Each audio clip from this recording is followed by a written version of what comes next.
नमस्कार साथियों, आप सभी का आपके अपने यूट्यूब चैनल में स्वागत है। तो दोस्तों, आज की इस क्लास में हम चर्चा करेंगे सीईटी परीक्षा 2024 के लिए राजस्थान जीके के महत्वपूर्ण क्वेश्चनों को लेकर। राजस्थान जीके से ऐसे कौन से प्रश्न हैं दोस्तों जो आपके एग्जाम में बार बार रिपीट हो रहे हैं, किन किन प्रश्नों के पूछने की अब की बार ज़्यादा चांस है, यानी जो प्रश्न आपकी परीक्षा की दृष्टि से महत्वपूर्ण है केवल उन्हीं प्रश्नों को पढ़ने वाले हैं दोस्तों। और जो प्रश्न आपके 100% क्या आएंगे परीक्षा में बिल्कुल हूबहू इस क्लास से छपने वाले हैं। तो क्लास आपके लिए बहुत ही बड़ी रामबाण सिद्ध होगी। इस क्लास को आपको पूरा ज्वाइन करना दोस्तों, ज़्यादा कुछ देरी नहीं करेंगे, परीक्षा एकदम बिल्कुल आपके नज़दीक आ चुकी है। देखिए क्लास का आज का पहला क्वेश्चन देखिए क्या पूछा आपसे। क्लास का शुभारंभ करते हैं। पहला प्रश्न पूछा गया कि राजस्थान में किस पेड़ को दोस्तों जंगल की ज्वाला कहा जाता है? महुआ को, खेजड़ी को, पलाज को या धोकड़ा को? प्यारे साथियों, राजस्थान में किस पेड़ को जंगल की ज्वाला कहा जाता है? बहुत ही प्यारा क्वेश्चन है, वेरी वेरी इंपॉर्टेंट क्वेश्चन है दोस्तों, आपके एग्जाम में आने वाला है। बताइए जंगल की ज्वाला। गुरुजी जंगल की ज्वाला कहा जाता है अपने पलाश वृक्ष को। बिल्कुल दोस्तों, आपका सही आंसर हो जाएगा सी नंबर ऑप्शन, ठीक है। पलाश का जो आपका वृक्ष है इसे क्या कहा जाता है? इसे जंगल की ज्वाला कहा जाता है। अगला प्रश्न देखिए नेक्स्ट हमारा, कि राजस्थान की कौन सी लोक देवी का संबंध चूहों से है? बताओ साथियों कि राजस्थान की कौन सी लोक देवी का संबंध चूहों से है? शीला माता का है, करणी माता का है, नागणीची माता का है या शीतला माता का है? अरे भाई, ये प्रश्न तो बच्चे बच्चे को पता है और सभी साथियों के एकदम सही आंसर आने चाहिए। कोई भी बच्चा आंसर देने में पीछे नहीं रहेगा। बताओ कि कौन सी लोक देवी को चूहों वाली देवी कहता है? गुरुजी करणी माता को चूहों वाली देवी कहता है। बिल्कुल सही आंसर आपका बी नंबर ऑप्शन हो जाएगा, करणी माता को चूहों वाली देवी कहता है। लेकिन करणी माता का मंदिर कहाँ पे है? मंदिर इनका देश बीकानेर में है और ये चारण जाति की आपकी कुल देवी है, ठीक है। और और प्रश्न आपका एग्जाम में आता है, बहुत बार आपका रिपीट होता है कि मेहरानगढ़ दुर्ग की नींव है दोस्तों किसने रखी? तो ध्यान में रखना, मेहरानगढ़ दुर्ग की नींव आपके करणी माता ने रखी थी। और करणी माता का जो आपका सफेद रंग का चूहा होता है, उस सफेद रंग के चूहे को काबा कहा जाता है। और चांदी के किवाड़ करणी माता में जो आपके लगाए गए हैं, ये किवाड़ आपके अलवर का एक महाराजा था जिसका नाम था बख्तावर, इसने बनवाए थे। और यहाँ पे सावन भादो आपकी कढ़ाई भी है। और एक और प्रश्न आता है कि करणी माता के ग्वाला का नाम क्या था? तो ध्यान में रखना, करणी माता का जो मंदिर है उसके बाद एक छोटा मंदिर बना है उनके ग्वाला का, और उस ग्वाले का नाम आपके दशरथ था, ठीक है, दशरथ मेघवाड़। अगला प्रश्न देखिए, तीर्थ स्थल गलियाकोट किस नदी के किनारे है? परवन नदी के किनारे, मई नदी, साबरमती या सोम? बताओ साथियों, गलियाकोट है किस नदी के किनारे है? गुरुजी गलियाकोट तो अपना मई नदी के किनारे है। बिल्कुल सही आंसर आपका मई नदी हो जाएगा, ठीक है। जो भी साथी बी को लोग रहे ना, उन सभी का सही उत्तर हो जाएगा दोस्तों। अगला प्रश्न देखिए कि गुलाबोस्पेरा किस क्षेत्र हेतु प्रसिद्ध है? आपको पता है दोस्तों गुलाबोस्पेरा किस क्षेत्र हेतु प्रसिद्ध है? पहले तो आपको पता नहीं था, लेकिन आजकल क्या है, गुलाबोस्पेरा का जो आपका प्रश्न है ये सभी स्टूडेंट क्या करते हैं, इस प्रश्न को सही करते हैं क्योंकि इसका आंसर सभी को पता है अपने। तो ध्यान में रखना, गुलाबोस्पेरा का जो संबंध आपके इनका संबंध है वो लोक नृत्य से है। किसी है? लोक नृत्य से आपका इनका संबंध हो जाएगा, ठीक है, सी को लोक दो। आगे चलिए अगला प्रश्न देखिए, और नीचे कमेंट बॉक्स में सभी साथी आंसर देंगे कि इंदिरा गांधी जो आपकी नहर है इसकी फीडर की जो आपकी लंबाई है वो कितनी है? प्रश्न आपका ये है। ऑप्शन आपका 204 किलोमीटर है, 445 किलोमीटर है, 649 किलोमीटर है या 824 किलोमीटर है। मेरे प्यारे बैठियों, इंदिरा गांधी फीडर की जो आपकी लंबाई है ये लंबाई कितनी है? वेरी वेरी इंपॉर्टेंट क्वेश्चन आपका। तो इसकी लंबाई है वो आपके 204 किलोमीटर है। ध्यान में रखना, आपके एग्जाम में ये प्रश्न पूछा जा सकता है, चाहे आप स्टार मार्क कर लेना भाई इस प्रश्न को। आगे देखिए अगला प्रश्न नेक्स्ट हमारा, बोहरा समाज का उर्स कहाँ बढ़ता है? बोहरा समाज का उर्स पूछा है दोस्तों, किसका? बोहरा समाज का उर्स कहाँ बढ़ता है? बताओ, बाड़मेर में बढ़ता है, अजमेर में, गलियाकोट में या उदयपुर में? जल्दी जल्दी से इसका आंसर दीजिए। अरे भाई जल्दी जल्दी इसका आंसर कीजिए कि बोहरा समाज का उर्स कहाँ पे बढ़ता है? गुरुजी बोहरा समाज का उर्स अपने गलियाकोट में बढ़ता है। बिल्कुल सही आंसर हो जाएगा गलियाकोट आपका, ठीक है। आगे चलिए अगला सवाल देखते हैं। आगे पूछा है कि मावजी के अनुयायी है उन्हें विष्णु का अवतार मानते हैं। मावजी के अनुयायी दोस्तों विष्णु भगवान है, इनको अवतार मानते हैं। लेकिन ये अवतार किन का मानते हैं? वराह अवतार मानते हैं, मत्स्य का, कल्कि या वामन का? तो ध्यान में रखना, विष्णु जी को ये मावजी के जो अनुयायी है ये विष्णु जी को अवतार मानते हैं, अपने कल के अवतार मानते हैं। किसका अवतार मानते हैं दोस्तों? कल के अवतार मानते हैं। जो भी साथी बी यहाँ पे कल के अवतार को लो करे उन सभी का सही उत्तर हो जाएगा, ठीक है। थोड़ा आप और इस प्रश्न को देख लेना, लेकिन मुझे जहाँ तक पता है दोस्तों ये क्वेश्चन मेरा सही होना चाहिए, लेकिन फिर भी आप देख लेना क्योंकि मैं कोई भी प्रश्न मैं गलत नहीं करना। एक एक प्रश्न हमारे लिए इंपॉर्टेंट है और परीक्षा हमारी बिल्कुल एकदम सर पे आ चुकी है। आगे प्रश्न पूछा है कि बूंदी शैली, कोटा शैली और झालावाड़ उप शैली ये राजस्थानी चित्रकला को किस श्रेणी में वर्गीकृत किया गया? बताओ, यानी कि स्कूल में आती है ये? मारवाड़ स्कूल में आएगी, हड़ौती में आएगी, ढूंढाड़ में आएगी या मेवाड़ में आएगी? सबसे पहले तो मुझे ये कमेंट करके बताइए कि बूंदी, कोटा और झालावाड़ का जो एरिया है इस एरिया को क्या कहता है? गुरुजी ये तो अपने हड़ौती का एरिया है। तो हड़ौती का एरिया भी तो हड़ौती वाला स्कूल भी हो जाएगा आपका, ठीक है। कोटा शैली, बूंदी शैली और झालावाड़ उपशैली, ये आपके हड़ौती के स्कूल के अंतर्गत आती है। किसके स्कूल है? हड़ौती वाले स्कूल में आती है। ठीक है, बी को लो कर दो। जल्दी से अगला प्रश्न देखिए। आगे प्रश्न देखेंगे और इसका कमेंट बॉक्स में आंसर करेंगे। कोई भी विद्यार्थी आंसर करने में पीछे नहीं रहेगा। प्रश्न है कि चंग नृत्य राजस्थान के किस क्षेत्र से संबंधित है? शेखावाटी, डूंगरपुर, भरतपुर या दौसा। चंग नृत्य दोस्तों ये किस क्षेत्र से संबंधित है? प्रश्न आपका ये पूछा गया है। तो चंग नृत्य के बारे में मैं आपको सबसे पहले बता दूं कि ये पुरुषों के द्वारा किया जाता है और वर्ता का नृत्य किया जाता है ये। और ये किस क्षेत्र में प्रसिद्ध है? तो ये आपका शेखावाटी क्षेत्र में प्रसिद्ध है। और ये नृत्य किया कब जाता है? तो शेखावाटी क्षेत्र में आपका जो चंग नृत्य है दोस्तों ये आपके होली के अवसर पर होता है। कब होता है दोस्तों? होली के अवसर पर आपके शेखावाटी क्षेत्र में चंग नृत्य किया जाता है। ये आपको ध्यान में रखना है। चलिए आगे देखिए अगला प्रश्न, आगे बढ़ते हैं।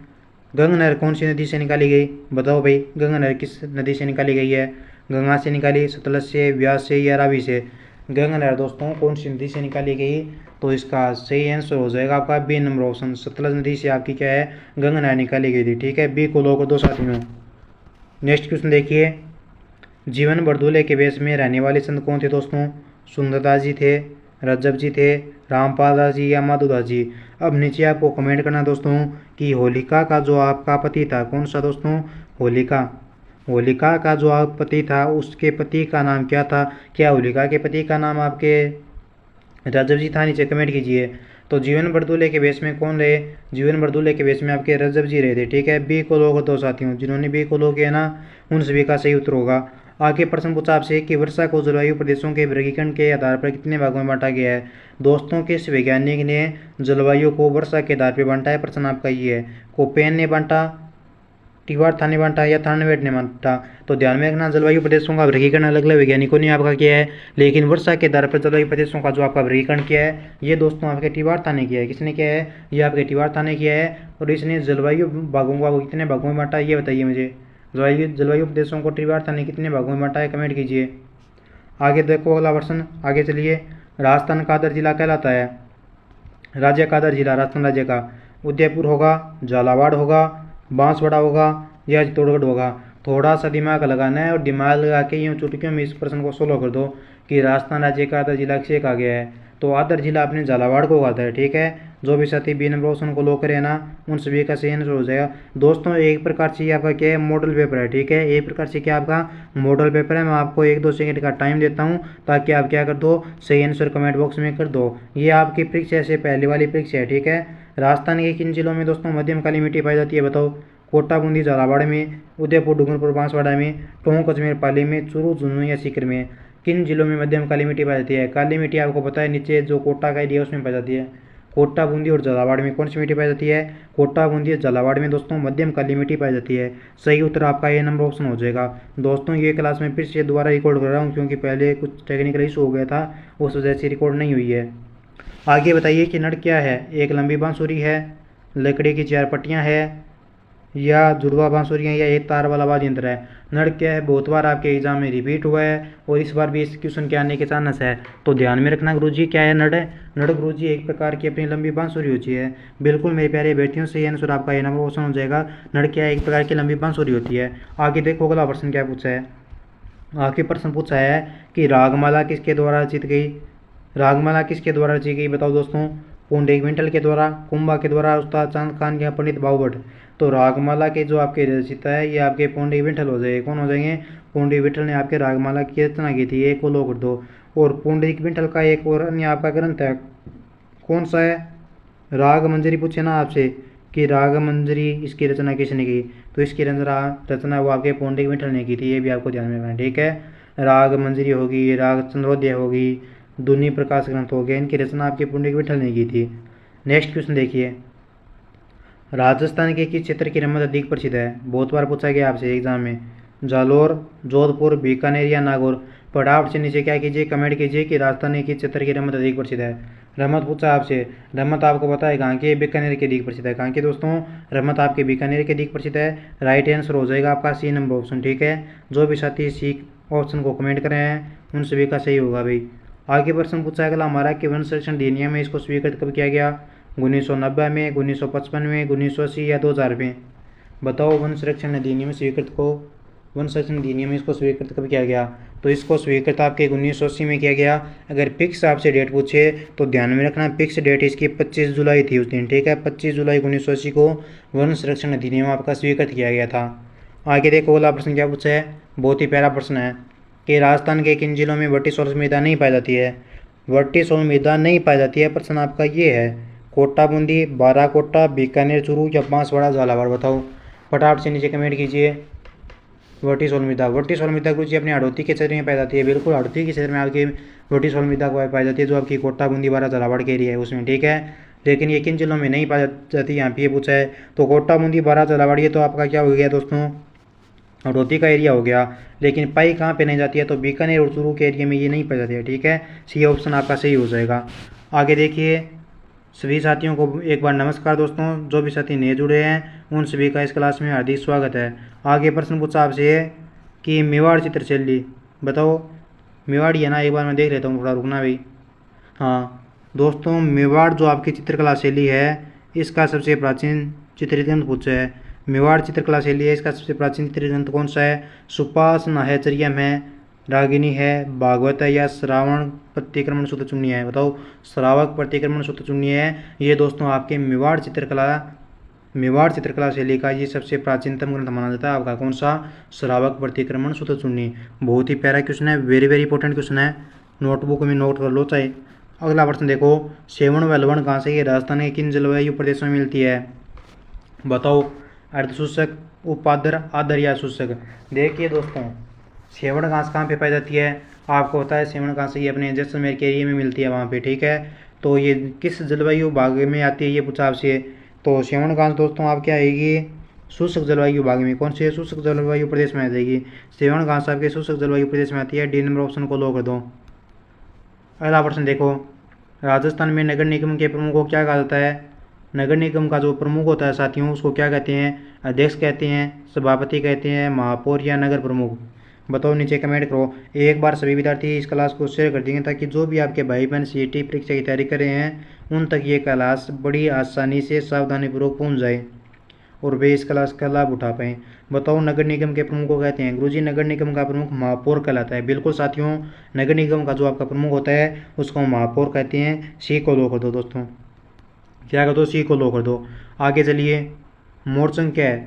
मोरचंग ये सुशीरवाद यंत्र है, एक घनवाद है, एक तत्ववादी है या एक अवनदवाद है? बताओ मोरचंग क्या है? बहुत बार आपके परीक्षा में ये प्रश्न पूछा गया है और ये प्रश्न आपके बार बार रिपीट हुआ है, पहले ही बोला हूँ, ठीक है। बार बार रिपीट होने वाला प्रश्न है ये आपका कि मोरचंग क्या है। मेरे प्यारे बैठियों, मोरचंग एक प्रकार का आपका सुशीरवाद यंत्र है, ठीक है। ए ऑप्शन को लो कर देंगे सारे के सारे बच्चे क्या कर देंगे? ए को लो कर देंगे। और सभी साथियों ने यहाँ पे एकदम सही आंसर दिया है, शाबाश दोस्तों। आगे देखो, इस क्वेश्चन का नीचे कमेंट बॉक्स में आंसर करेंगे सभी बच्चे, कोई भी बच्चा फ्री नहीं बैठा रहेगा। बताओ कि राजस्थान में 50% से अधिक वन क्षेत्र एक किस श्रेणी में मिल आते हैं आपके? आरक्षित वन में आती हैं, सुरक्षित में आते हैं, अवगीकृत में आती हैं या सामाजिक वानिकी में आती हैं? प्यारे बैठियों, राजस्थान के जो आपके 50% वन है ये किस क्षेत्र की श्रेणी में आते हैं? कौन सी श्रेणी में आते हैं? प्रश्न आपका ये पूछा गया है। गुरुजी ये अपने सुरक्षित वन श्रेणी में आती हैं। बिल्कुल साथियों, सही आंसर आपका बी नंबर ऑप्शन हो जाएगा, सुरक्षित वन श्रेणी में आती हैं आपके, ठीक है। आगे प्रश्न पूछा गया आपसे कि शीत ऋतु में पश्चिमी राजस्थान में अधिक ठंड पड़ने के प्रमुख कारण क्या है? ये तो भाई बच्चे को पता है क्या है ये क्वेश्चन, तो भाई आपके बच्चे को पता है। तो आपको भी इस प्रश्न को पता होना चाहिए कि शीत ऋतु में जो आपकी पश्चिमी राजस्थान में जो आपकी रेतीली मृदा है, मिट्टी है, वो किस वजह से आपके लिए ठंड हो जाती है या ठंड पड़ने का प्रमुख कारण क्या है पूछा जाए आपसे, तो क्या होगा? बताओ कि पश्चिमी भाग में आपके शीत ऋतु में ठंड पड़ने के प्रमुख कारण क्या है? तो रेतीला धातु होना। रेत क्या होती है? रेत अपनी क्या होती है? जल्दी ठंडी होती है और जल्दी क्या होती है? गर्म होती है, ठीक है। आगे देखो, आगे प्रश्न पूछा आपसे, कर्क रेखा राजस्थान के निम्नलिखित में से किन जिलों से होकर गुजरती है? तो आंसर तो आपको पहले दिख रहे हैं, मिटाने से मेरे क्या फ़ायदा। तो बताओ कर्क रेखा, गुरुजी कर्क रेखा अपने 2 जिलों से होकर गुजरती है, कौन कौन सी है? गुरुजी बांसवाड़ा और डूंगरपुर। राइट आंसर हो जाएगा आपका बी नंबर ऑप्शन, बांसवाड़ा और डूंगरपुर, ठीक है। आगे देखो अगला प्रश्न नेक्स्ट हमारा, गंगानगर को किसने बसाया? गंगा सिंह ने, विकास सिंह ने, सूरत सिंह ने या फतेह सिंह ने? गंगानगर को किसने बसाया? वेरी वेरी इंपॉर्टेंट क्वेश्चन आपका एग्जाम में आने वाला है। बताओ प्यारे बैठियों, गंगानगर को किसने बसाया? गुरुजी गंगानगर को किसने बसाया? गुरुजी गंगानगर को बसाया आपने गंगा सियानी। बिल्कुल साथियों, गंगानगर को आपने गंगा सियानी बसाया था। सही आंसर आपका ए नंबर ऑप्शन हो जाएगा। गंगानगर को गंगा सियानी बसाया। गंगानगर को क्या कहा जाता है, इसके थोड़ी और डिटेल में जाएं तो अनका कटोरा अपने गंगानगर को कहता है। और गंगानगर में आपका सूरतगढ़ आता है। सूरतगढ़ कहाँ पे है, गंगानगर में आता है। सूरतगढ़ किसके लिए प्रसिद्ध है, ये आंसर आपको कमेंट बॉक्स में देना है। ठीक है, बताओ सूरतगढ़ की क्या विशेषता आपके। अगला प्रश्न देखिए, अरावली पर्वतमाला की कुल लंबाई 500 है, 600 है, 700 है या 1000 है। अब ये क्वेश्चन क्या कर देगा दोस्तों, ये क्वेश्चन आपको पक्का कंफ्यूज कर देगा। ये क्वेश्चन क्या करेगा, पक्का कंफ्यूज करेगा। अब आपको पता है कि ये 5 ऑप्शन वाला सिस्टम चालू कर दिया है सरकार ने। अब इस प्रश्न का कोई भी विद्यार्थी आंसर नहीं देगा, क्योंकि आपको पता है कि अरावली पर्वतमाला की कुल लंबाई अपने 692 किलोमीटर है। मैं मानता हूँ इतनी है। अब यहाँ पर आपको आंसर देना है सी को। ठीक है, 700 किलोमीटर करना है। जब आपको सही आंसर ना दिया गया हो और उसके आसपास कोई चीज़ हो तो उस चीज़ को आपको लॉक करके आना है। ठीक है, अगर आप यहाँ पे इस ऑप्शन को लॉक नहीं करोगे तो आपका ये नंबर नहीं मिलेगा दोस्तों। अगर 5 नंबर ऑप्शन को आप लॉक कर दोगे, यानी 5 नंबर को लॉक कर दोगे, तो ये प्रश्न तो आपका गलत हो गया ना। तो इस प्रकार से थोड़ा एग्जाम के अंदर आपको धैर्यपूर्वक बनाए रखने हैं, ध्यान में रखना है कि सही फिक्स ये चकाचौंध करते हैं, कंफ्यूज करते हैं, एग्जामिनर का काम है दोस्तों। लेकिन हमें क्या करना है, सचेत रहना है। बताओ अरावली पर्वतमाला की कुल लंबाई गुरुजी 692 किलोमीटर है। बिल्कुल सही है। आगे देखो, चंद्रभागा मेला ये प्रतिवर्ष आपके कार्तिक माह में लगता है। मैंने मान ली बात, कार्तिक माह में आपका क्या लगता है, चंद्रभागा मेला आयोजित किया जाता है। ठीक है, लेकिन ये चंद्रभागा मेला लगता कहाँ पे है, बूंदी में लगता है, बांसवाड़ा, डूंगरपुर या झालापाटन में। गुरुजी चंद्रभागा मेला लगता है अपने झालावाड़ में। बिल्कुल झालापाटन, झालावाड़ में चंद्रभागा मेला लगता है। वैसे तो आपके कुलायत, बीकानेर, पुष्कर, अजमेर, कपिलधारा, बारा में भी आपके मेले बढ़ते हैं। अब मेरी बात को सभी विद्यार्थी क्या करेंगे भाई, ध्यान से सुनेंगे। ठीक है दोस्तों, देखिए अगर आपको ढीला मस्ती करनी है तो वो तो आपकी इच्छा है। ठीक है, चैनल बहुत है और बहुत सारे टीचर आपको पढ़ाते भी हैं और आप उनसे पढ़ते भी हो। ठीक है, अगर आपको सीईटी की परीक्षा हकीकत में अगर आपको क्या करनी है, पास करनी है, तो आपके पास दिन बचे हैं 10 और 12। और ऐसे में क्या है, आपका संपूर्ण जीके तो नहीं पढ़ा जा सकता है, लेकिन खुद सेल्फ स्टडी करना। और मैं आपके लिए यहाँ पे ओनली वीडियो लेके आऊँगा 20 मिनट का ऊपर से ऊपर। ठीक है, और इन सभी वीडियो में से आपके एग्जाम में दोस्तों राजस्थान जीके से 50% से ऊपर मेरी क्लासों से प्रश्न आपको देखने को मिलेंगे। इसलिए मैं आपको बार बार बोलता हूँ, चिल्लाता हूँ कि भाई मेरी क्लास को देख लिया करो। आप 20 मिनट तो निकाल सकते हो आप। और ग्रुप में ज्वाइन होना है आपको, तो ग्रुप के नंबर तो मैं आपको दे देता हूँ पहले ही। देखो 9057001547, ये अपने क्या है, ग्रुप के नंबर है। ठीक है, जिन विद्यार्थियों को ग्रुप में ज्वाइन होना है वही नंबरों पर मैसेज करिए, ग्रुप में ज्वाइन हो जाना। अब मिलेंगे जल्दी अगले वीडियो में, तब तक जय माँ भगवती, जय माँ सरस्वती। खुश रहिए, मस्त रहिए। माँ भगवती आप पर अपनी सिम कृपा बनाए रखें। जय श्री राम।